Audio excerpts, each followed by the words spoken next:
పోలవరం మండలం కేసనకుర్రు పరిధిలో అరుంధతి నగర్ పెర్రాచెరువు గ్రామాల్లో జల్ జీవన్ మిషన్ ద్వారా 50 లక్షల రూపాయలతో నిర్మించనున్న వాటర్ ట్యాంకులకు ముమ్మిడివరం ఎమ్మెల్యే పొన్నాడ వెంకట సతీష్ కుమార్ శంకుస్థాపనలు చేశారు। ఈ సందర్భంగా ఎమ్మెల్యే మాట్లాడుతూ జగన్ ముఖ్యమంత్రిగా పేదల పక్షపాతి అని అన్నారు।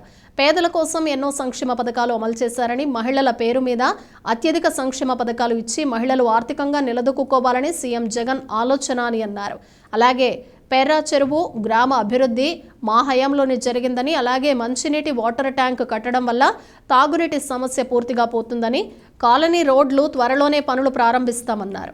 ఈ కార్యక్రమంలో ఎంపీపీ మోర్తారాణి మిరియం జ్యోతి, జడ్పీటీసీ ముదునూరి సతీష్ రాజు, మండల పార్టీ అధ్యక్షులు పిన్నమరాజు వెంకటపతిరాజు, రాష్ట్ర నాయకులు ఢిల్లీ నారాయణ, వైఎస్ ఎంపీపీ బాబ్జీరాజు, స్థానిక సర్పంచ్ బీరా సత్యకుమారి, సొసైటీ అధ్యక్షులు ఇందుకూరి రంగరాజు, వీరేశ్వర స్వామి దేవస్థానం చైర్మన్ వాసురాజు, వైఎస్ఆర్ కాంగ్రెస్ పార్టీ నాయకులు, కార్యకర్తలు, గ్రామస్తులు, మహిళలు తదితరులు పాల్గొన్నారు।